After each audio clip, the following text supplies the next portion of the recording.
देखो, मैंने अभी तक इस चैनल के ऊपर एनिमे को कवर नहीं किया है और आज इस वीडियो में हम एनिमे को कवर करने वाले हैं और सबसे पहले हम बात करने वाले हैं अटैक ऑन टाइटन के बारे में।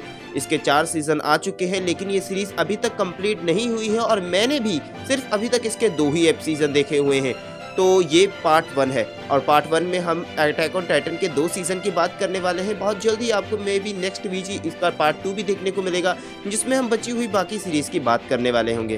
तो इस चीज को शुरू से शुरू करते हैं। ये कहानी चलती है अराउंड 800 BC की और इस अर्थ के ऊपर 2 मेजर बींग्स रहते हैं। सबसे पहले आ जाते हैं हमारे ह्यूमंस, जैसे लोग हम आज है ना वैसे उस टाइम के ऊपर भी हैं और हम वैसे ही जी रहे हैं जैसे आज जीते हैं, यानी अपने मेल मिलाप करके कम्युनिटी में। और दूसरी तरफ जो है बड़े बड़े टाइटन्स, लिटरली इनके अगर साइज की बात करने वाली हो ना तो ये 16-20 फीट के होते हैं और ये बहुत ही ज़्यादा ब्रूटल होते हैं, डेडली होते हैं, यानी कि इनका दिमाग तो किसका है ही।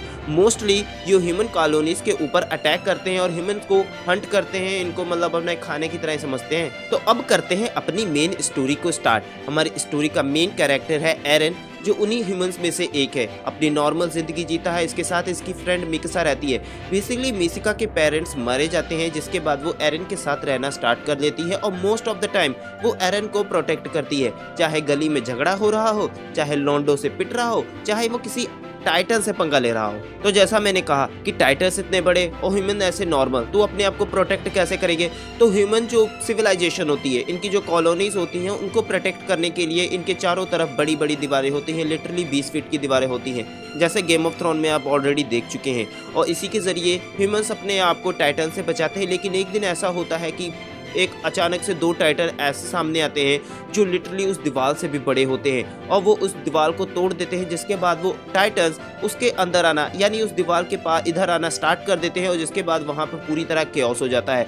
वो हर तरफ ही बर्बादी करते हैं, ह्यूमंस मारे जाते हैं, जिसमें एरन की मदर भी मारी जाती है। फादर तो उसका उस शहर से या गाँव से बाहर गया होता है। और इसी के बीच एरन और मिकासा वहां से भागकर दूसरी जगह जाते हैं प्रोटेक्शन के लिए और वहां पे जाके स्काउट को ज्वाइन कर लेते हैं। अगर स्काउट को नहीं जानते तो मैं बता दूं कि ये वहां की एक मिलिट्री सर्विस है जो उस वॉल को प्रोटेक्ट करती है और टाइटन्स का हंट करती है। तो एरन को अपनी माँ की मौत का बदला लेना था, जिसके चलते वो स्काउट को ज्वाइन कर लेता है कि वो अब इसी को ज्वाइन करके इस रास्ते पर चल के टाइटन से वो बदला लेगा। अब जैसा मैंने बताया कि मिकासा का एरन के अलावा कोई नहीं था और वैसे भी उसने उसकी माँ को प्रॉमिस किया था कि वो हमेशा ही एरन की हेल्प करेगी, उसको प्रोटेक्ट करेगी। तो एरन के चक्कर में मिकासा भी स्काउट को ज्वाइन कर लेती है और उसी के साथ साथ उसका साथ देती है।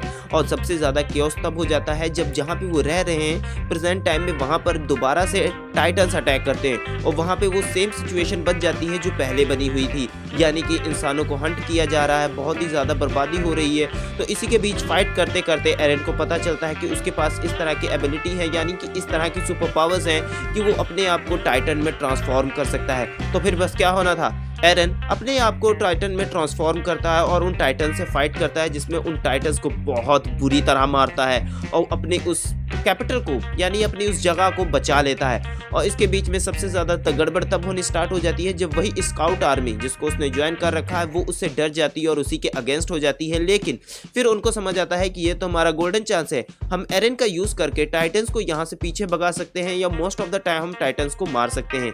तो फिर क्या होना था, टाइटन्स के साथ फाइट करने के लिए एरन स्काउट में अब अपनी टाइटन एबिलिटी के साथ फाइट करता है। लेकिन सबसे ज़्यादा गड़बड़ और सबसे ज़्यादा मज़ा तब आता है जब इन सबको ये पता चलता है कि सिर्फ एरन ही ऐसा नहीं है जिसके पास इस तरह की पावर्स है।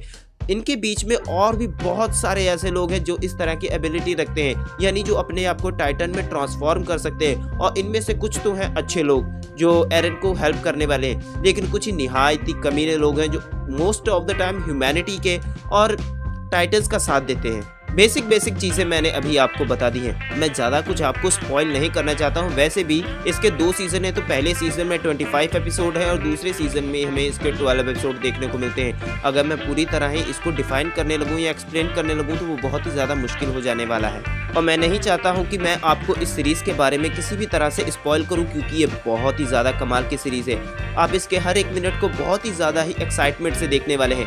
मैंने इस सीरीज़ को जब स्टार्ट किया था तो मुझे नहीं पता था कि मुझे इतनी ज़्यादा एक्साइटमेंट या इतना ज़्यादा एंटरटेनिंग मैं फील करूँगा। ये बहुत ही ज़्यादा अच्छी सीरीज़ है और आपको बहुत ज़्यादा मज़ा आने वाला है। अब बेसिकली बातें कर लेते हैं इस सीरीज़ के ऊपर की। तो ये सीरीज़ बहुत ही ज़्यादा ब्रूटल है। आपको सबसे ज़्यादा मज़ा तब आने वाला है जब आप देखते हैं कि टाइटन्स ह्यूमन कॉलोनीज़ के ऊपर अटैक करके ह्यूमंस को किस तरह से हंट करते हैं। मैं बता नहीं सकता वो कितना डेडली होता है जब एक टाइटन किसी ह्यूमन को अपने दांतों में रख के चीर दे, दबा दे, उसके टुकड़े करके फेंक दे। और उससे ज़्यादा सबसे ज़्यादा कूल आपको तब लगता है जब स्काउट आर्मी किसी टाइटन का हंट करती है। आपको वो बिल्कुल मिस नहीं करना चाहिए। आप चाहे तो यूट्यूब पे शॉर्ट्स निकाल के देख लीजिए किस तरह से वो कूलनेस हमें देखने को मिलती है। खैर अभी इस वीडियो को यहीं तक रखते हैं। बाकी की सीरीज़ के बारे में हम दूसरे पार्ट में बात करेंगे कि आखिरकार इसका एंड कैसे होने वाला है और ये सीरीज़ अपने आप को कहाँ तक लेके जाती है।